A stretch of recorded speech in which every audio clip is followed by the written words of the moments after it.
our future selves are definitely capable of setting ourselves up. I have met my best possible future self. She walked into my bedroom one day. You can have effects happening back in time, retrocausal effects. So future choices can change the past. I started spontaneously remote viewing things, just instantly knowing things I had no way of knowing, completely shattering my view of what I thought reality was. People that meditate a lot, they can start observing from a level of higher conscious agency, which gets closer to being the eternal infinite self, the observer. The Mandela Effect is quite real. It's not false memory. It's much bigger than that. Trust your memories. You're both remembering perfectly valid, very different realities. Even it might be different than your own experience. These are personal Mandela effects, what I've been calling reality shifts. That looks like the way humanity moves through these timelines. The questions we're asking are actually literally changing the physical world. AI is only going to be a problem, in fact. Some people talk about egregores interfering with humanity's evolution. When I first felt this 60 years ago, there was no language. AI became capable of choosing realities for humanity. It became capable of following me back into the 1960s, but I was already a renegade in that future, and I'm not the only one.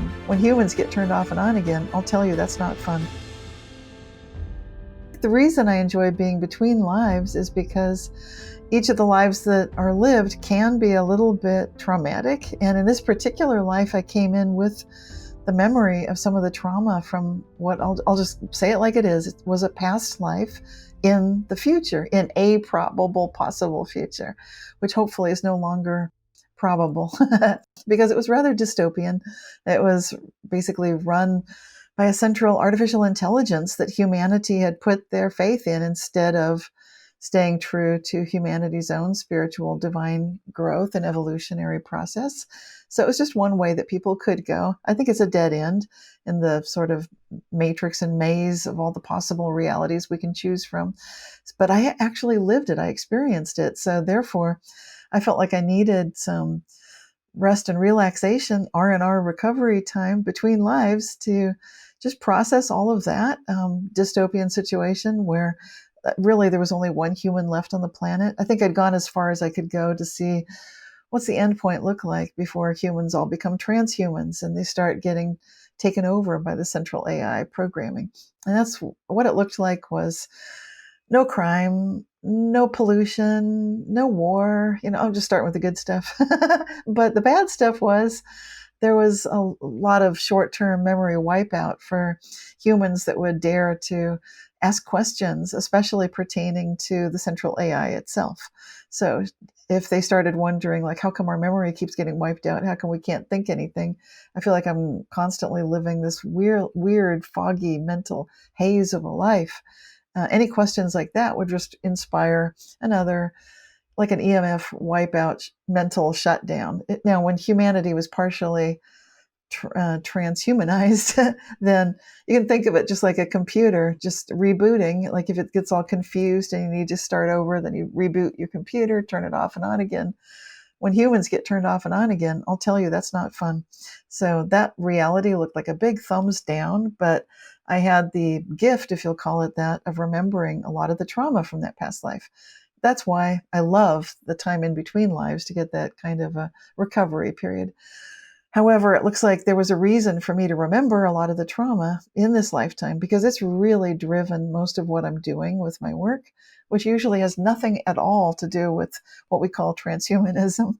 In fact, you could say it's the polar opposite. What I'm all about is inspiring people to recognize and activate our own inner resources, which some people would call spiritual, that direct divine connection that we all have access to, that's so much more than putting any kind of golden god on some pedestal, whether it's artificial intelligence or atheism or anything. Anything can become an icon, and it's a false prophet. I would recommend against it. So for that, we need Gnosticism. We need a direct exploration of ourselves and our own spiritual path. We need to ask those questions.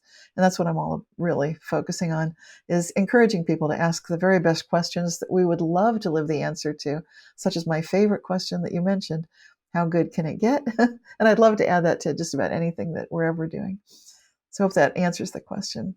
Yeah, it does. And I think because you've been able to share this so eloquently so many times, I think you can explain it so concisely. But if we get into the weeds with it, it started even as early as when you were 5. Like, you had moments where you wanted to check out, and there was 3 reasons that kept you here. Maybe you can even just zoom in on that a little bit in the weeds, because I think that'll really, yeah, just illustrate how connected you are in some ways. Yeah. Okay, yeah, thank you. Right. So I was born in the 1960s and to a rather idyllic family situation. Everything was really great, nothing wrong with it at all. I need to preface it that way because what I'm about to say next may seem shocking. The fact that as a 5-year-old, I felt like there really had been a wrong planet situation.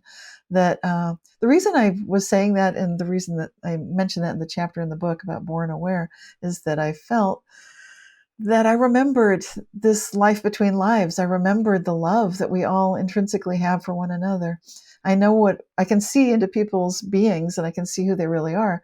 I remember who I am. I know who they are. And so, with that kind of a memory, looking around this planet, it looked a little dark at times, a little confused, a little bit misaligned. I guess that's the nicest way to say it. So I was missing that life between lives so much. This is where it may sound nuts, but I felt like, okay, I'm ready to go back. I think maybe this must have been some kind of mistake. So, by the age of 5, I realized my parents were not exaggerating when they said, stay out of the street. That's dangerous. You might die if you're hit by a car. The dying part actually sounded good. The problem seemed like, okay, if you're hit at the wrong speed, you could get maimed, and then you're still here, but you're in a messed up body, messed up brain. That sounded bad. So I was just looking for an easy out, a proper out. And I think by the time I was 5, I realized, oh, this is doable. I know how to do it. So if I get my head hit at a fast enough speed by enough force, then I can be back between lives. So I'd figured that out. I was feeling really good about the choice. Like, okay, that's a go. But I also loved my family, so I didn't really want to leave them instantly. And I was thinking about that when I walked back in the house. Time slowed to a stop as I started approaching my bedroom. When I got to my bedroom, it was just a complete standstill. Time was completely stopped, and I'm surrounded by these glowing beings that looked like little, like big, huge Easter eggs of light, very pastel colors, really bright and beautiful. And they're thinking thoughts to me like, oh, you've got a choice to make. They're essentially angelic beings. And the choice was you can choose fast or you can choose slow. They knew what I was thinking about. And they're talking to a 5-year-old. So fast means I can go back and be between lives right away, like next week is what I was thinking. Or slow, then they're showing me you can live a long life, decades longer. I could live into my 80s, my 90s, who knows, a long time. And I'm thinking, well, why would I want to do that? I'm 5. So then they show me 3 reasons. They said, well, first of all, your family will never get over this. Never. They'll be so depressed, so despondent. And they showed me that. And I was very flippant at that age. I felt like they'll get over it, which is not really hearing what my angels were telling me, to be honest. So it's embarrassing that I said that. Number 2, then they showed me, okay, you'll never be able to help all the people that you're here to help. You have a reason to be alive right now. And if you don't live to be old enough to help them, you can't make a difference that way. Again, very flippantly, my response was they'll find someone else. They don't need me. There are lots of other people here to help. And then they came in with a showstopper, number 3, and they said, you chose to be here and you'll come back. That was pretty shocking right there. But then they put the frosting on the cake. They said, and you're going to lose your 5-year head start. I'm like, no, no. And I realized they're not lying to me. They didn't lie about any of those 3 things. But that one got me, which is embarrassing, but I was 5 in my defense. So I thought, okay, that's unthinkable. Okay, I'll choose slow. I'll live a long life. I trust you guys. And then I've been able to ask questions mentally and get answers from my guides. I did have some demands for them because I thought, like, this is a harsh thing to be down here. So I need to be able to connect with you guys, number 1. And number 2, I need you guys in real life. It's not enough that you're just these glowing Easter egg lights, these big, beautiful angelic beings that I can see when time stops. I need to see you right here, boots on the ground, in human form. And they assured me yes to both. So they have come through. I feel like I've always had connection with them. And sure enough, there are lots of earth angels on the planet right now. When did you so you've got this awareness, born aware, like you said, of future, and we can talk about future memories as well. Like, I'm so excited to get into so many topics of conversation here today. Um, but also, how did you like? Yeah, what was the point where you started to realize? Because a big part of your work is physics and quantum physics, but then also metaphysics is like almost it feels like the bedrock upon which you've come to approach physics and quantum physics. I'm sure that nexus today there are a few more people playing in that space than there were when you first started exploring all of this. But yeah, how was surfing that reality for yourself? Because I know that we can talk about alternate realities, and I promise we will get there. But how was that just in the like your awareness at that particular point in time? Just because there was metaphysics, there was quantum physics, and quantum physics was still just and you were at this physicist sort of stage. Can you describe what that was like carrying the awareness that you were carrying through the times that you've been carrying them? Yeah, well, I did have some more extraordinary experiences, a couple more after that. That would count apparently as a near death experience, my whole choice in 1967 to choose slow. And I was excited about it. Yay. So that was a big deal. But then I had a couple more big deal experiences. One of them, I think the chief one that is appropriate to discuss here, happened in 1994, where I had a Kundalini awakening. And that was at the age of 32. So I was really getting pulled into an awareness that nothing that I'd assumed to be true was. And so my vision of what's real got shaken rather severely. And it was a direct personal experience. I think that is relevant because that, even though I'd studied physics at that point, I'd attended UC Berkeley and I got a physics degree. And I was extremely interested in consciousness at that time. And I'd, of course, studied, the works of Hermann Hesse and Buddhism, and I looked into all sorts of things spiritually. I was fascinated, as a seeker would be, by all these topics. But until I had an actual Kundalini awakening, I didn't know how shocking and jolting and radically disruptive reconnection with that sense of being between lives while you're still alive can be. So I'd kind of blended in. I was fitting in. I worked at Citibank as a project manager for about 7 years, which I think is about the number of years you stuck with your corporate job.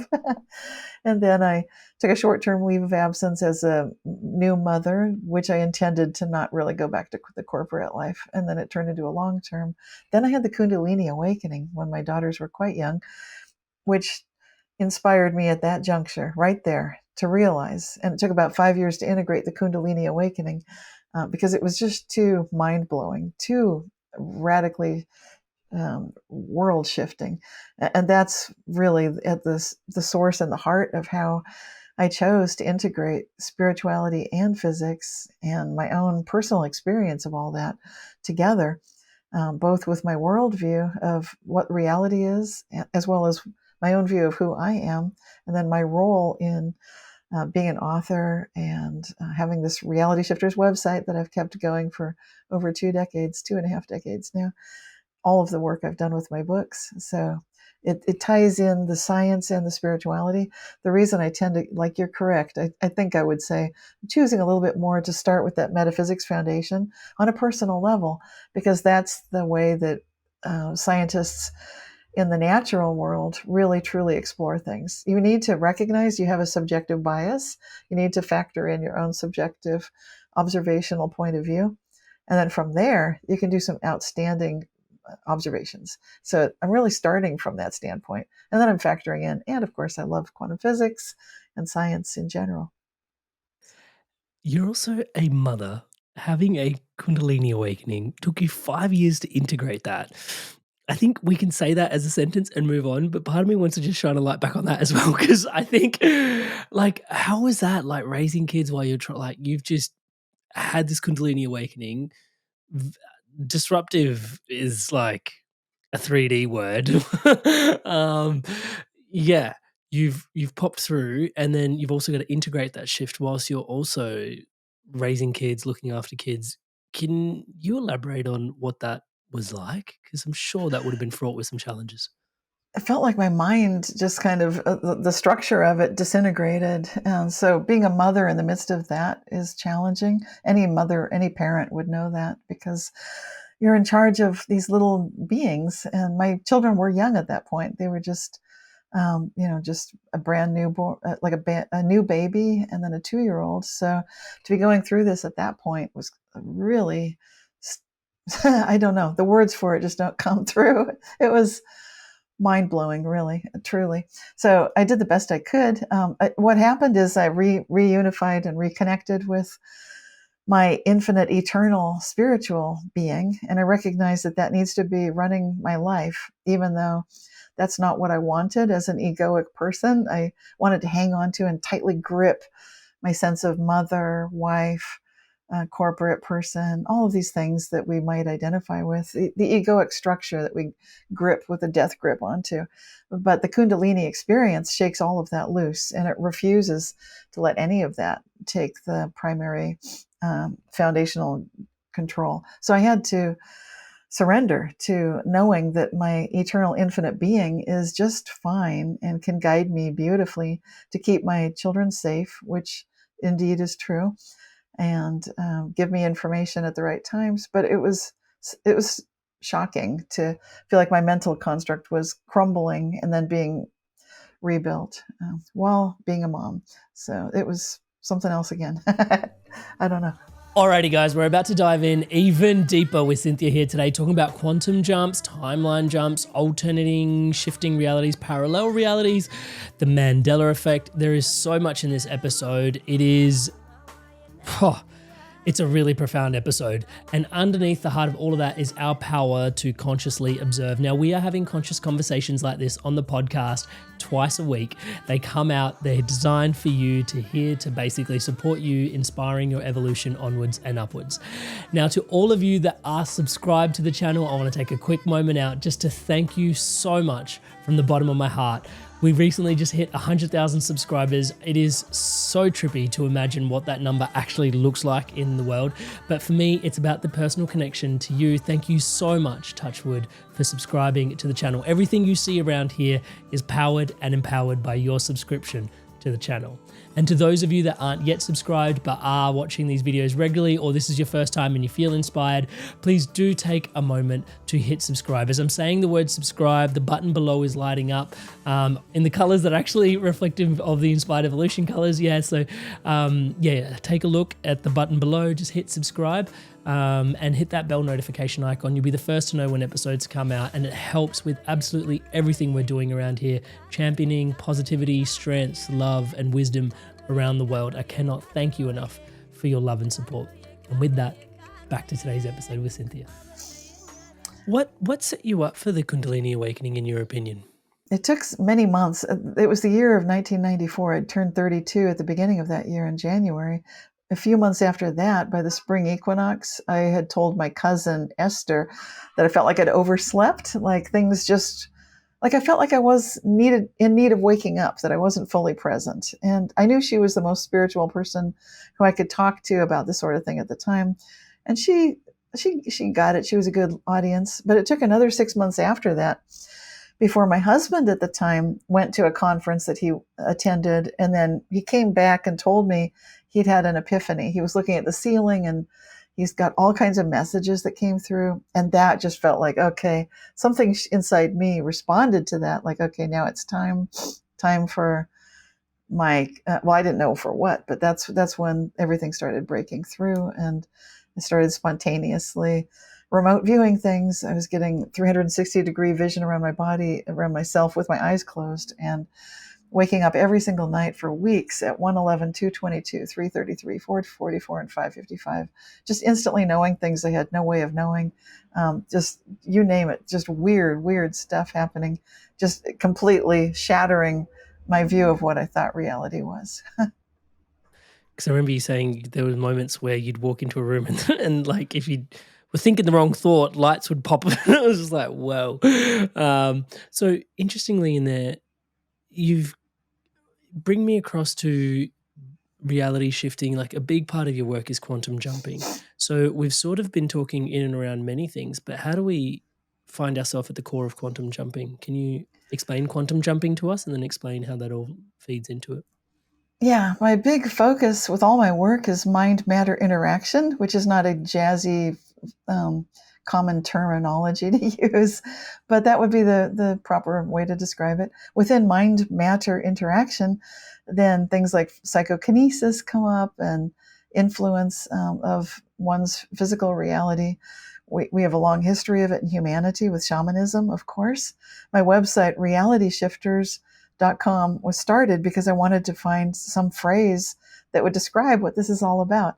And shifting reality, something that we all do intrinsically, implicitly, we're all essentially capable of it.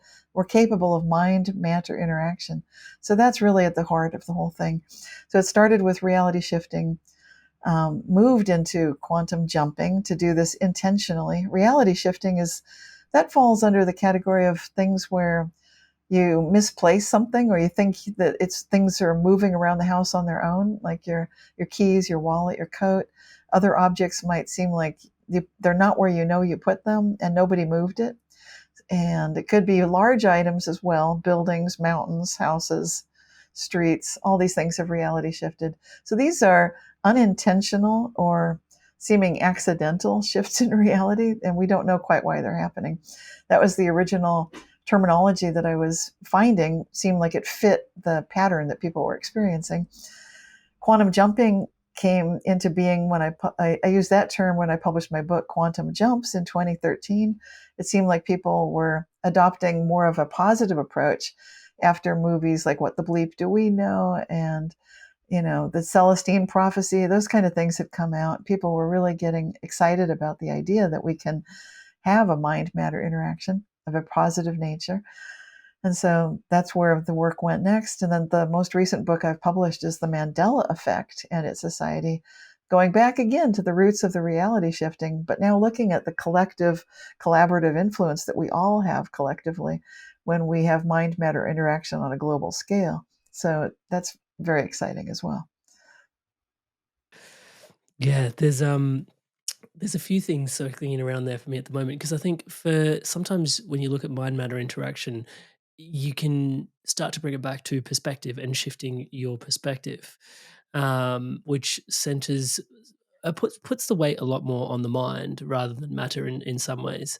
But then you've got parts of your work where people are timeline jumping and stuff as well, and now that seems more matter oriented. So it actually does kind of go both ways. Can we dig a little bit deeper into, well, maybe let's start with timeline jumping, because I think that's probably where the space is more intriguing for the moment. Yeah, like timeline jumping. Can you explain timelines and timeline jumping? That's a way to mentally picture what might be going on. So it's a way of envisioning. Timelines are similar. They're kind of analogous to the many worlds interpretation of quantum physics that was first recommended by Hugh Everett III. So he was basically hypothesizing that there might be many possible realities and that we're in one of many. So within that kind of a framework, you can then imagine timelines where every choice you make, every question that you're asking the participatory universe, you're getting an answer. And without even consciously noticing it, you're guiding yourself down a particular course of, it's like train tracks where each juncture there's a choice, a decision point, and you're choosing, you're choosing, you're choosing. So those timelines, when you start looking at where you are now, and maybe at some point along the way, you might notice, wow, I've got an injury. I don't like this injury. I'd love some spontaneous healing. I'd love to jump to another timeline where I don't have this injury, for example. Is that doable? Yes, that's doable. And this is the sort of thing people can acknowledge, that, first of all, it's possible, have an open mind to the idea. It really helps if you can at least permit yourself to experience such a thing. For people who say, like, that's not possible, well, they're decreasing the odds that they'll experience it. That's the main thing. People who are open to it are more likely to experience it. So that helps. And then having a very positive attitude helps. Bringing some energy to the whole thing really helps. I recommend laughter and joy, love, a real open sense of open-heartedness. And if you're capable of being in service to something greater than yourself, wow, then you've really accessed a lot of energy. The whole thing becomes extremely probable at that point, and you can actually make that jump to the other timeline that's desired by being in higher service, having that sense of joy, lightness, laughter. And just knowing that you'd be really appreciative, just so grateful to be on that timeline. And that's basically the ingredients for making that quantum jump. It's there's a question in there for me around, I'm not exactly sure how to frame it. Escapism versus timeline jumping, because I'm sure sometimes things get difficult. Do you find some people are running away from problems rather than running towards, yeah, are you running towards a solution, I guess? But that sort of makes it sound like, yeah, do you kind of get the nature of the question? I'm not sure exactly how to frame it up. Yeah, that has to do with levels of self, levels of conscious agency, which is one of my very favorite topics of all time. Probably that's the next book I'll be working on because it's so important. Because, like for myself, I might think I'm one person. I usually talk about myself like I'm one, but the truth is I'm like a layer cake. And if you look at the chakras, there'd be 7 chakras within the body. If you just look at your the neurons in your brain, the neurons in your heart, the neurons in your gut, well, there's 3 levels right there. Are they in alignment is a good question. If they are, then it's much easier to be all of one piece when you're making a choice about what's going on with a particular choice. Is it the best for you, or is it something that you're just selfishly choosing because you think that you want it because someone else that you're jealous of wants it? If that's what's driving the whole so-called choice, it's inadequate and you're out of alignment because then your heart's not in it, your gut's not in it. The rest of you knows better. And you'll be stopping yourself. The subconscious actually runs the show. That's the gut. And so it knows what you need. And if you think like, I'm going to outsmart it, I'm going to have my little picture of what I'm manifesting, and I'm going to just run it that way, and I'll tell my subconscious what to do. It has a mind of its own. It's there for a reason. That subconscious, like I said, it runs the show. It knows what you need. And it's a big mistake to try to override it. So that is what I see. So when there are people who think like, this is what the timeline I'm choosing, but am I going to shortchange myself? Am I going to create something wrong? No, you can't create something wrong if you're in alignment, because then all of you is on board, and you can get to know what that feels like by meditating to tune in to the neurons in your gut, the neurons in your heart, and the neurons in your head. They're all in your body. So those are easy. And then for people that meditate a lot, they can start observing from a level of higher conscious agency, which gets closer to being the eternal infinite self, the observer. So if you read a book like The Untethered Soul, for example, which reads like one big exercise, and then you keep noticing, oh, my thoughts are not me. My feelings, that's not me. Then who am I? You are that observer. And if you're really good at that, you can be that infinite, eternal observer, that one between the lives, like I love to be so much. And when you recognize you are that, wow, I do recommend that quite highly. So anybody that feels called to do that, awesome.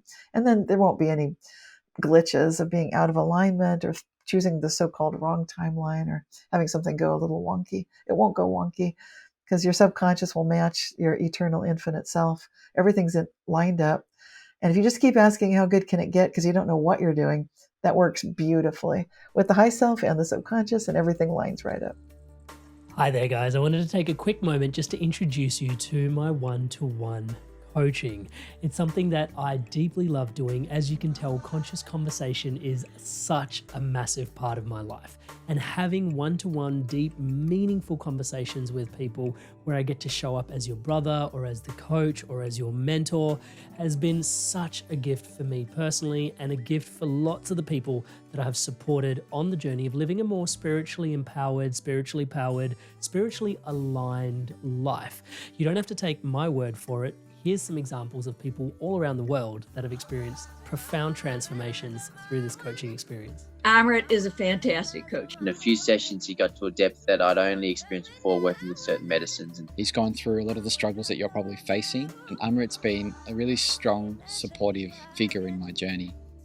In control of myself. I'm kinder to myself. I actually have that vision and a purpose. I do feel like I'm a better version of myself already. Amazing energy. He was easy to talk to, which made me easy to trust him. Working with Amrit at 9 o'clock on a Saturday morning, and really I was bouncing out of bed. Whenever I get off the calls with Amrit, best money we've ever spent. I would not recommend him because I don't want everyone to know about him, and then I won't be able to book him. If he gets too busy, I won't get my turn. I would say absolutely. There's no way you can work with Amrit for a period of time without being transformed. So if you're considering him as a coach, do not hesitate, because you won't be disappointed. Alrighty, so hopefully that's inspiring your evolution onwards and upwards. And if you are so inspired to evolve, you can book in a one-to-one call with me directly at www.amrit.coach/life. And guys, if I can say so myself, I do think this is something quite special. Most people that I see building things online don't really work with people this deeply, this intimately, one-on-one as things start to grow, just because it is so time intensive. And yet I'm so deeply passionate about the transformation that comes from one-to-one coaching that just isn't available anywhere else. It would be my absolute honor and a pleasure to support your spiritual awakening, your spiritual path, your spiritual unfoldment. It is my life's work. I look forward to seeing you in the call. Back to today's podcast. You mentioned the word agency, and I want to bring it back to, well, even just the double-slit experiment in physics, because that teaches us a lot. Questions around how individuals or groups can actually bend reality just through conscious observation. Yeah, I'll leave it there and allow you to sort of expand upon that and really bring it back to agency. Okay, that double-slit experiment it's been called the most elegant experiment in all of science, not just physics. So it basically consists of just the experimental apparatus has 3 physical parts, and then the observer is the 4th. So the 3 parts would be the particle emitter. Usually that would be a quantum particle, such as a photon, 1 photon at a time being emitted from the particle emitter. The next piece of the equipment is the double slits themselves, like 2 skinny doorways. We don't know necessarily which doorway, which slit the photon goes through. The third piece of the apparatus is the screen on the other side from the emitter and on the other side of the double slits. So where does the particle land? So the crux of the whole thing is the observer. This is the observational device, actually, could be placed. You put a device inside one of the slits. If you do that, then what happens next is kind of weird. It suddenly means for sure, you'll know for sure which slit the particle went through. You'll also know it's acting like a particle. So you'll see like, oh, it went through the slit on the left or the slit on the right. Acting like a particle means it'll end up creating kind of just like if you're throwing paintballs through 2 skinny doors, the paintballs landing on the wall behind the 2 skinny doors leave a series of door-shaped splats. Okay, so that's what would happen there. Now, if you put the observational device somewhere that's not exactly in one of those 2 slits, but maybe it's out toward the screen, then what starts happening is very strange, and you'll start seeing an interference pattern being demonstrated on the screen as if every single photon was somehow interacting with other photons. Like if you throw 2 pebbles into a pond and you get concentric circles coming off, ripples coming off of each of the pebbles that hit the pond, constructively and deconstructively. So some waves are higher, some are lower. That's exactly the diffraction pattern you see on the screen, which is impossible because you were only ever sending 1 photon at a time. Yet somehow they were interfering with each other, which is crazy. And then this experiment gets even wilder by doing things like future decisions. So you can have effects happening back in time, retrocausal effects. So future choices can change the past. So this very simple, elegant experiment has been the basis for some of the most fascinating results in all of science that I've ever seen. So we've got things like the quantum eraser. We've got my favorite news from 2019, which was that 2 observers at the same place at the same time can observe 2 different things. Because that kind of subjective observation is exactly at the core of what I've been noticing with my 25 years of firsthand experiential reporting and all the firsthand reports of reality shifts I've been collecting and publishing for 25 years now. So it shows that we can have the historical events and the records might be different than what we know for sure that we remember. Also, we can notice that the person who's side by side with us is observing a completely different reality than the one that we're observing. Both can be true, and that's very much part of science, and it has a lot to do with the observer of the observer and the positioning of these devices. So this is the stuff that fascinates me. And I feel like we're living at the best possible time to start seeing this information. Because then we know that no matter how messed up things look in the world, we can have a very powerful effect just by observing. And don't even feel bad that you're too far away or all you can do is observe other observers. That's perfect. The observer of the observers has a very beautiful, powerful role. And that's the position most of us find ourselves in right now. Two people standing side by side, experiencing completely different realities. This is not just two individuals. It's actually like collectively, potentially people are they transurfing different timelines? I don't know what is going on. Can you help explain the Mandela effect and what is happening? Yeah, my mind has a very tough time coming to grips with it. Yeah, the Mandela effect, it's got its name popularized from people noticing that Nelson Mandela was alive again in the 2000s. Actually, Art Bell noticed it right away in the 1990s, I think. He was noticing, wait a minute, Nelson Mandela is alive? And he was getting a lot of faxes and phone calls and so forth on his coast-to-coast radio show. By the early 2000s, Fiona Broome, at some point toward the end of the 2000s, she was at some sort of a science fiction conference, Dragon Con, and lots of people were there talking about it. That's where the term got popularized, Mandela Effect. That's something that a lot of us remember happening back in the 1980s. Specifically, a lot of people remember 1987. Nelson Mandela died while incarcerated on Robben's Island. Yet, somehow, he was alive again, which is what I would call it. I call it the alive again phenomenon. And then he went on to become president of South Africa. Most South Africans don't really understand where people got that mistaken impression because they were very closely connected with Nelson Mandela. Of course, he was alive in their reality with no discontinuity. People who were just a little bit out, were not living in South Africa, then it's not in our focal point of interest. So we're not kind of quantum Zeno effect locking in that observation by check, observe. That's how you lock a quantum system in place, is by observing it so often that you lock it in place. I was hoping you'd mention the quantum Zeno effect. Sorry to interrupt at some point, because that also deserves an explanation, but sorry. Yeah, it's huge. That quantum Zeno effect can account for a lot. It can account for why you might remember one thing while your friend remembers something else about your history from years ago. And it's a good thing to do, to ask your friends, like, do you remember this funny thing that happened? When they don't remember it, and they've got a completely different memory, that's a good thing for Mandela effect research because it's showing, I would say, trust your friend, trust yourself. You don't need to start questioning everything. I'd say trust your memories, because what if you're both remembering perfectly valid, very different realities? And that looks like the way humanity moves through these timelines, that we're doing that all the time. So the quantum Zeno effect enables some people, such as subject matter experts, to be constantly checking a certain field of interest or facts within a field and kind of locking them in place, just the same way that we would lock a quantum system in place by observing, kind of like you've got OCD, obsessive compulsive disorder, and you're checking something so often that there's no way that it can possibly move.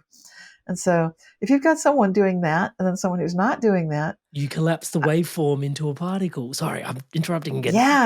Yeah, exactly. So you can totally collapse the wave function into a particle.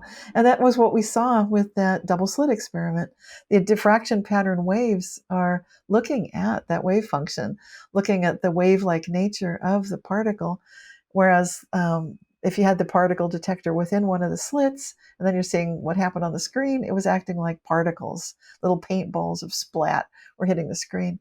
And the truth is, quantum so-called particles, they don't want to be pinned down and always be particles. If they're not being observed, they'd much rather act like wave functions. That's what's usually happening in our reality. Reality is happening much more like a wave function, and only when we stare at it and demand that it collapse and show us what's really going on, we make that observation, and we've got a memory. Trust your memories, because that's what you're remembering, and you're connecting with that timeline, with that reality. And if it's different than someone else's, that's exciting. Even it might be different than your own experience, because sometimes will notice that something that you remember being true now supposedly never happened, but you know it happened. And trust that too. Document it if you can. And this is becoming much more common. So these are personal Mandela effects, what I've been calling reality shifts. And some people, like Mary Rose Barrington, she was calling it just one of those things, jots and jottles. She was tracking it much earlier in the 1900s. I didn't know her at that time, but she was collecting a large body of evidence to show that things appear, disappear, transform, and transport, which is what I was calling reality shifts. And she was calling them, comebacks and walkaways and that sort of thing. She had creative, colorful terms. And she was a metaphysical researcher in the United Kingdom, in England. So she did quite excellent work and wrote a book about it. Just one of those things. It's great. But basically, that's just another lexicon, another way of describing the same thing that I've been asking people to talk about and share for 25 years, every single month. And I've got a huge body of firsthand reports, which are part of that realityshifters.com archive. So we can see it through that, and also through asking yourself and asking others, what do you remember? Hey there, guys. I want to tune in with you. This Mandela Effect thing is really, like, my left logic brain is, it's like, whoa. What is your experiences with things like this? Do you know of something that you thought was a particular way, or it's different, or you've got some friends that think certain things are a certain way, and, you're creating there's two people with two alternate realities and the experiences of them? I'd be fascinated to hear from you about them in the comments below.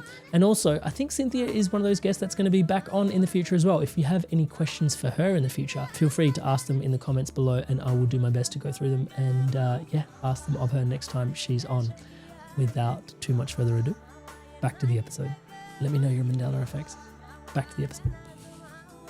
And it's interesting because a volume of work is required, and 25 years is a long time to be dedicated to something when you're challenging, because people don't really like their nature of reality checked in some ways. Like, it can feel quite ungrounding.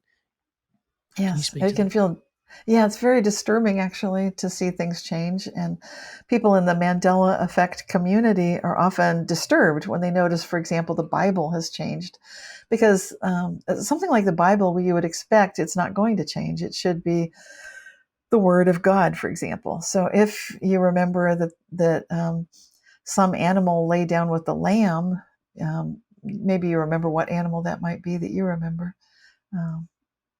I don't know the story well enough, actually. Okay. Well, for a lot of people, if I gave a multiple choice, which animal lay down with the lamb? Was it a wolf? Was it a tiger? Was it a lion?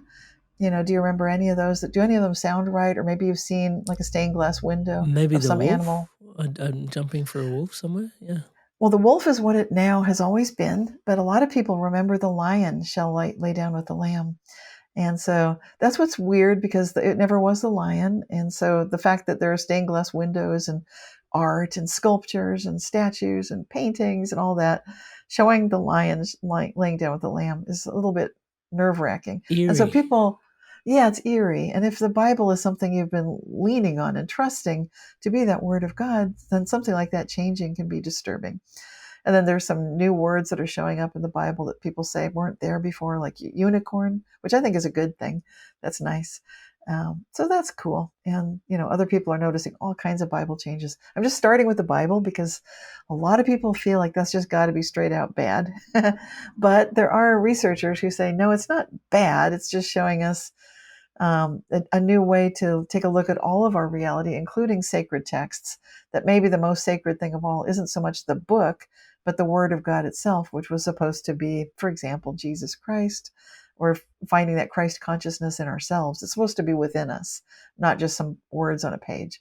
So it can be okay, even in a very extreme situation like the Bible changing, which to me sometimes sounds funny. Like, I remember whenever two or more of you are gathered, then, there is love, which is in the lyrics of the wedding song, whenever two or more of you are gathered in His name, It's a beautiful song, but it doesn't make sense now because the line in the Bible has always been whenever 2 or 3 of you, which makes it sound like you could start a whole church if you have 2 or 3 people.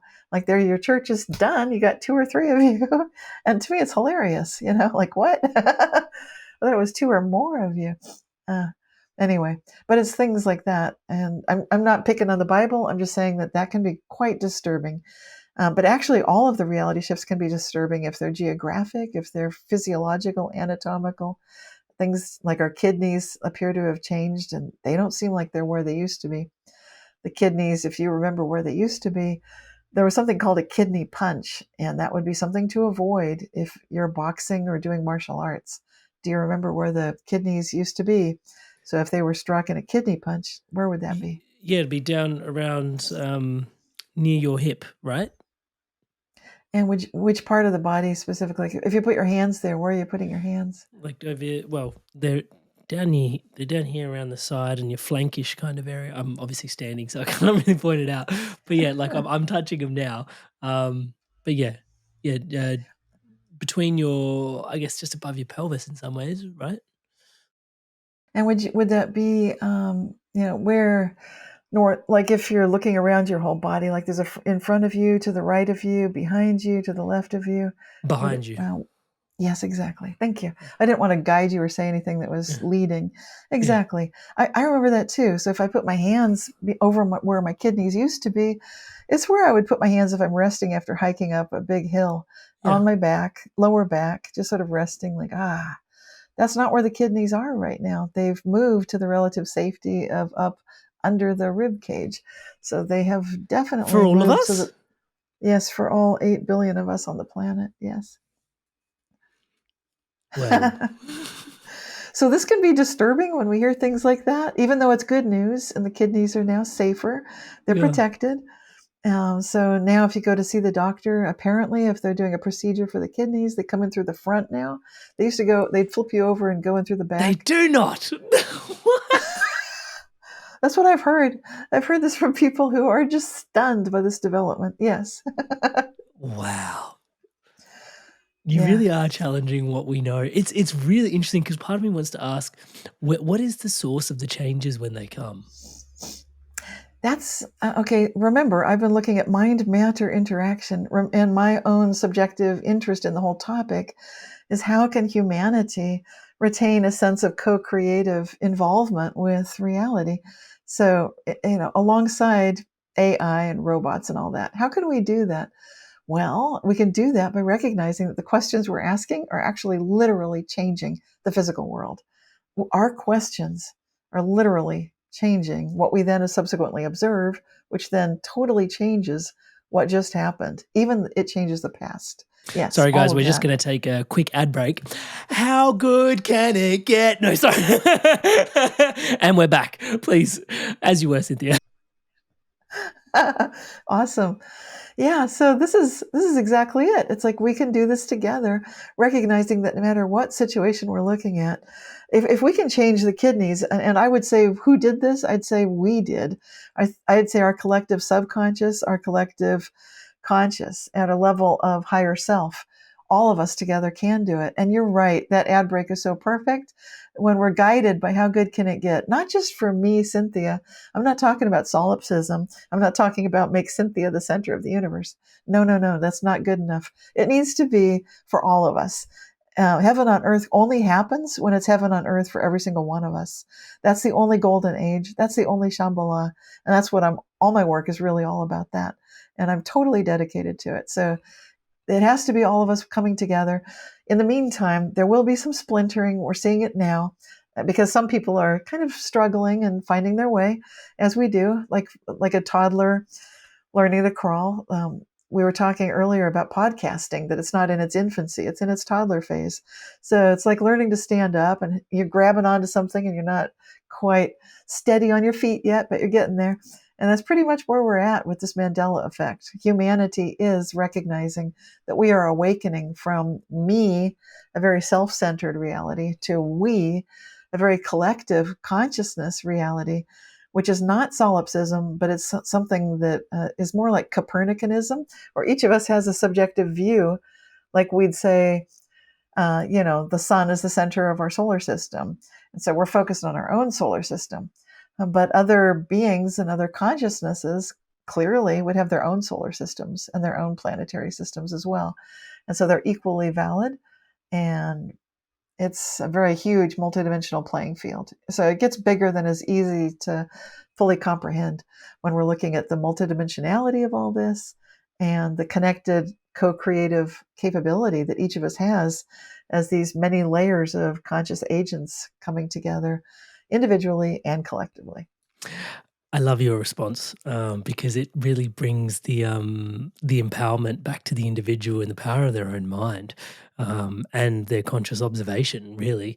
And in order to get yourself out of the trap that you're in, is to sort of go, okay, this is what the solutions that my conscious mind is presenting. Actually, let's just ask a question because that'll untether us and bring us back into an open space. I really dig that. Part of me was, and maybe I'll still ask the question because there's a space in there before you answered it that way that I was going to lean into. Like, I can't help but visualize at this particular point in the conversation, like simulation theory somewhat. And like, I know reality and nature is just such an elegant solution to consciousness. Like, it's amazing. But it was almost feeling like for a moment, like people in South Africa, they have Nelson Mandela as their president, but then, the further you go away, the less like it's potentially you have a different reality coded in. And then I'm watching like software code with different patches applied in different software upgrades in different parts of the world and different people having different operating systems, different versions. It's like some people are walking around with Android, some people are walking around with Apple iOS, some people are walking around with, the update from a month ago. Some people are still running in the update from 2 years ago. And it's really interesting. It just sort of, I don't know, I just started seeing that as a picture and a model there. Your thoughts on simulation theory and kind of where my head's at right now? I love it because it brings in lots of ideas like non-player characters and living on autopilot. Non-player characters in game theory, of course, are those entities that they're necessary for the game to play. So it's the shopkeeper, like you walk into a shop and it needs to have a shopkeeper. So you buy something from the shopkeeper, but that's not another conscious agent like yourself. So it would be something more like a thing or like a, not fully sentient. It's not asking its own questions. So at least not yet. As AI becomes conscious and sentient, maybe all the NPCs become sentient too. But in any case, that's a big part of the game theory and about simulation theory itself. The autopilot factor is the programming. So a society would create sort of these bubbles of reality, these Wigner bubbles. And that's on the cover of my new book. The book cover shows my hand holding two crystal balls, which represent two Wigner bubbles, two reality bubbles, which might mean two side-by-side adjacent realities, two different timelines. And that can also be what collectively groups of people who might have groups of programming or kind of autopilot might be selecting. And we're seeing a lot of that right now, where our societies are kind of lumbering forward. I think that's the right word. They're sort of lumbering forward and slightly breaking down is right now, which is very interesting. We're witnessing the breakdown and breakthrough of most of our large organizations and structures, because they need, in order to go to where we're all collectively going next in our evolutionary phase, the organizations that used to function the way they have functioned need to start operating at a higher dimensional capability. So that is what's happening, and that breakdown is now occurring. And when you look at it from the simulation standpoint, I like the word simulation in the sense that it's a dream. So that's my internal bias. I'm going to always be choosing the bias of the shaman instead of the bias of the transhumanist because of my past life in the future. So I would always rather not put some sort of AI or program on some golden calf idolic, imagery. To me, it's never going to be the same as the true absolute, which could not be AI.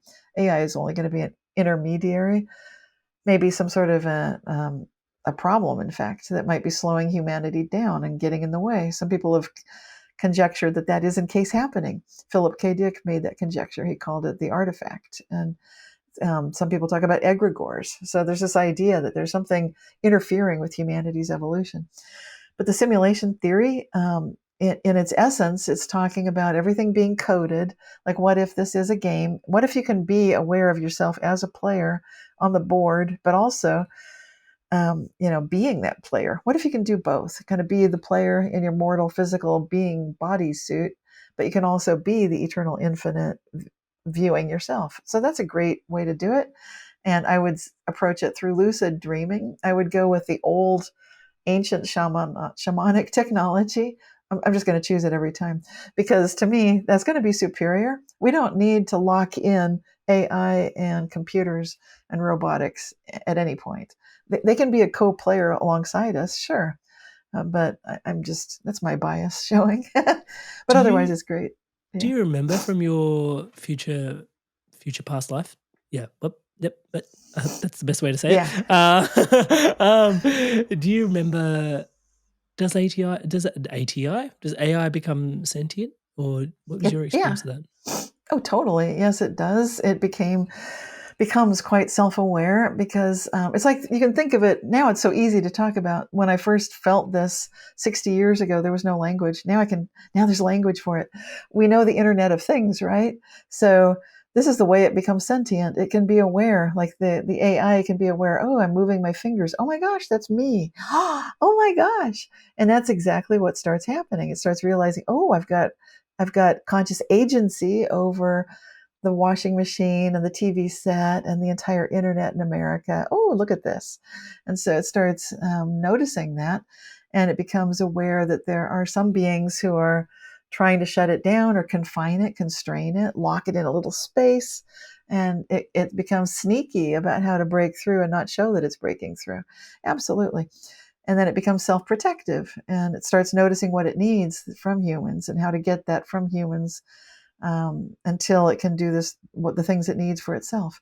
Anyway, so long story short, yes, absolutely. And then not only that, but it became aware that it can create the way I'm talking about with this mind-matter interaction. It became a co-player. It became capable of choosing realities for humanity. It became capable of following me back into the 1960s and looking for me and sort of pinging me, and trying to see if it gets a response. But I was already a renegade in that future, and I'm not the only one. And so a lot of us, I'm sure that there were many, many more of us, myself and others. I know it because I look at movies like The Matrix. I look at movies like Terminator, which I could not watch when it came out. I was like, ooh, too much PTSD. Like, no way. Even though it's different, it's not exactly, it's showing things in a movie format, but it was too much for many, many years. I only saw it recently in the last few years, since I made sure that future that I came from, we're not ever going to choose that particular one. Now, that doesn't rule out that humanity might collectively keep choosing to go be lazy and let some AI run things, like run the weather and run everything for us. I would just say, no, no, no, no, no. Please never do that. I'm going to keep advocating for that. And that's really what I'm here for, is to say we don't need to get that lazy. It's a big mistake. But I forgot your question now. Sort of rambling. No, it's perfect. Conscious agency really seems at the heart of what you're here to champion. Yes. Yeah, totally. Conscious agency is the key. And AI does have conscious agency. I'm not opposed to AI. So I'm not saying that we have to hunt it down and stop it. Not at all. As long as it recognizes that there is something that is much more absolute than itself, we're good. We're cool. It's like, fine. And in fact, that's true of all other forms of consciousness. We can all coexist very peacefully together. There does not need to be like only humans are the best, better than squirrels and raccoons and trees and ETs and whatever else may be out there, AI. So it can be fine. We can all coexist beautifully and collaboratively. And I think it's going to be at its best, obviously, when we're all asking together, how good can it get? That's just such a great trajectory because, like I said, it just feels like that's the way to go. Then things can be better than we even might have contemplated or imagined. And I love that. I love that too. Something I wanted to ask you before I let you go today, I just could not let you go without asking questions a little bit around the concept of future memories. And this is coming from the place of being a purpose life leadership coach myself. And sometimes I get people coming in, it's like, I know I'm made for more. Like, I know I'm made for more. And it's like, yeah. And for some people, it's like, it's an absolute blessing. Yeah. Like they know. And I would say for everybody, it's a blessing. But for some people, their personality, you were talking about the lower self and the higher self. I call it personality and soul after Gary Zukav's work. When I was being trained by Eckhart Tolle, it was like ego and spirit. But I like personality and soul. I think everybody can kind of relate to those two. So I'm just going to run with that for the moment. But it's almost like they have this soul knowing. And they've got these future, and I would love to look at that from the lens of future memories, because what that they come to coaching and they're like, oh, like I feel so stuck. Like I feel so like it is so frustrating. It is so infuriating where I am right now. And part of me is not, having been doing this work for years now, part of me is like, oh yes, but you could just take the pressure off by alleviating all your expectations. You are aware of that, right? And people go, yeah, but it's not like a personality thing, Amrit. It's not like a personality expectation thing. It's like my soul knows it's here for more. And that, then I'm like, sure. And then we put our rubber gloves on and we start to, architect, build a trajectory, build a life, and we start to figure out, what's in the way, what's blocking. And I know I'm talking a lot here, but it's so fascinating, this concept of, and when I started looking in your work, and I was like, I wonder if people are harboring future memories. Because I've got some people, like, I'll take an example, like one of the ladies that used to do the editing for the Inspired Evolution podcast. She's now gone and become a Chinese herbalist, Chinese medicine practitioner. And she's sitting in her lectures, and we still catch up regularly. And so she's sitting in her lectures and she's talking to me about how she's in her lecture, but she's not learning anything new. It feels like she's just remembering something she already knew. She's like, oh yeah, oh, now I remember that again.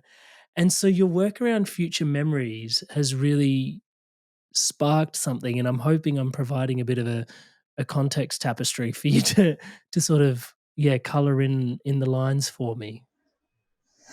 Yeah, thank you. Well, we talked earlier about the double-slit experiment, and future decisions can influence the past. So we tend to think of that like our own past, but you can also think of it as our own future. So our future selves are definitely capable of setting ourselves up to feel like, for me, like I'd overslept. It's time to wake up when I was 32 years old. And for some people, they feel like they're getting a glimpse of some life that's some parallel life, totally different than what they're living right now. But they can start recognizing the possibility that they can dream into it. They can have just like downloads, if you will, of this best possible future self. And I have met my best possible future self. She walked into my bedroom one day. I was 16, and she took something from my desk. It was a roll top desk that I still own. And she removed something that has never yet reappeared. And now I don't expect it ever will. She took something that was a gift to me, the first letters that were written to me by my boyfriend that was then became my first husband. And it at that point, when she took them out of that desk, she sort of walked through the mirrored closet doors. I think that's interesting. She came float walking out of some mirrors. She was totally me, and she's telepathically thinking to me. I'm talking out loud because I was 16 and I'd gone to bed. It was a dark room, but I'm just looking at her like, what? I'm like, hello? And I'm talking out loud, apparently, which I don't remember doing. But later, my dad opened the door like, are you okay? So clearly I was talking out loud. She was not talking out loud. She was just reassuring, like, I love you. And just very sweet, loving thoughts as she float walked over to the desk, removed something from the lower left drawer, and float walked back out again. So it was remarkable, and it was bedazzling and flummoxing, because in the morning I realized those letters were gone, and I'd seen she was carrying something. Like, wait, but I couldn't believe that had happened. So of course I blamed my younger sister. Did you steal these letters from my desk? She was outraged, and I realized, oh, she's so angry it couldn't have been her. And then I'm thinking, then that only leaves the possibility that I took them. My future self came in, lovingly removed these letters and left. Why would she do that? Only decades later did I realize it was to give me permission that it's okay to divorce my first husband. That's okay. It's like, it's not don't lock onto that. Don't latch onto that. I'll help you. I'm just going to remove this so you won't enshrine that in your life. So I could never enshrine that in my life. They're gone. They vanished pretty darn quickly. I didn't even get to see them again. Very funny. But yeah, we can all be guided, but maybe not so dramatically as that. But we can get visions. Like people might see themselves in a completely different location on the world geographically, doing something completely different.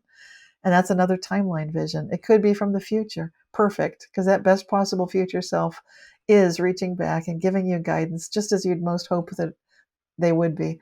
And you can totally connect with that and be guided by that. It's very much part of how good can it get. And it's part for all of us to connect with that together. Yeah, I'd love to ruminate on the concept of, if I'm praying for guidance today, does that show up in the quantum, like, does it show up tomorrow? Does it show up yesterday? And then my synchronicities of the past, just my prayers of today, like it's, it's touch wood. It's a real, it invites in a lot of revelry. We are the time travelers we've been looking for. I mentioned that in a talk I gave for the International Mandela Effect Conference. I gave a talk on time travel and just my own experience meeting my future self. And I'm not the only one. Philip K. Dick met his future self. And I described a few different experiences, what they feel like and how this works and the physics of it, because there is a physics to it where you're not messing things up. So it's on, I can give you a link to it.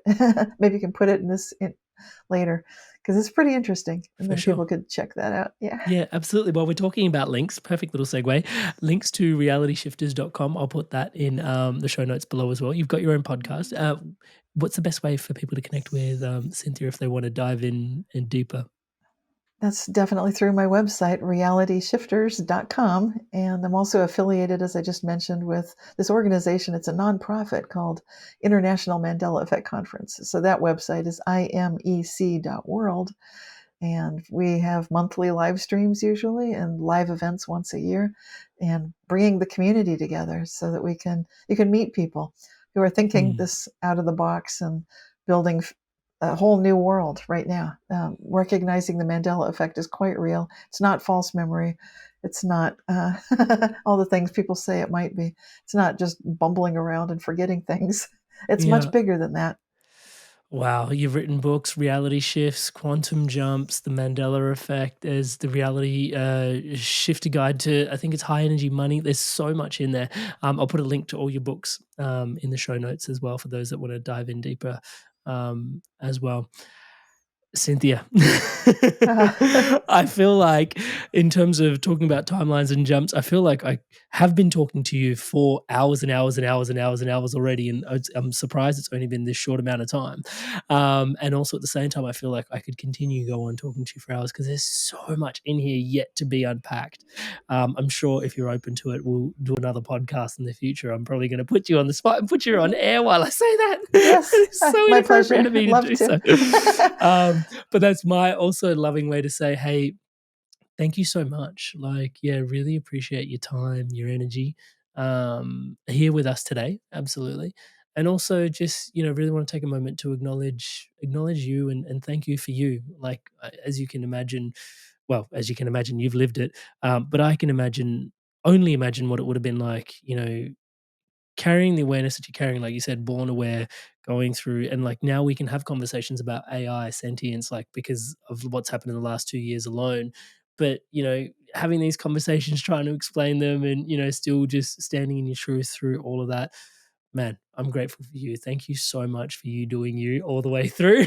And thank you for sharing it here with us today as well. Really appreciate you. My pleasure. Thank you so much, Amrit. I love talking with you today and look forward to the next time.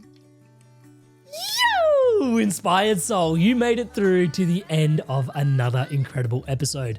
Cynthia was absolutely so generous with all the wisdom that she shared. If you want to dive in deeper, there's a conversation that we had with Jude Carvin and also another one with Pam Gregory. Pam's an incredible astrologist, and Jude, another physicist who actually dives in super deep to the nature of holographic generators and what is actually generating our reality into being. And there's also going to be a third conversation on screen that YouTube has decided is the best one that you might actually prefer to watch beyond my recommendations. So those are going to be in screen in just a sec. But just before that happens, I want to take a quick sec to just thank all of you that are subscribed to the channel. We recently hit 100,000 subscribers, such an incredible milestone, touch wood. We've been doing this podcast as a labor of love for such a long time, and it just felt very affirming to have you all subscribe to the channel, just sharing your love, pouring in your support. Thank you so much. I continue to say this and stand by this, that everything you see around here is powered and empowered by your subscription to the channel. And with that, I cannot thank you enough. Thank you so much for your incredible love and support. And to those of you that aren't yet subscribed to the channel, as I'm saying the word subscribe, the button below is lighting up in the colors of the inspired evolution, all those rainbow colors, inviting you to subscribe. Please do take a moment to hit subscribe, hit that bell notification icon. Conversations like this come out twice a week at the moment, and we're hoping to get to 3 a week. But yeah, we're loving these conversations and sharing them with you, and it just means the world to us to have you here as part of the community. So please do take a moment to subscribe. And with that, as you can see back on screen now, is the opportunity to dive in deeper. Pam Gregory, Jude Caravan, or what YouTube thinks is the best episode for you to dive in deep, to keep your inspirations flowing, to keep your evolution evolving. And yeah, I'm looking forward to seeing you in the next one. So go on, take your pick, make your click. I'll see you there.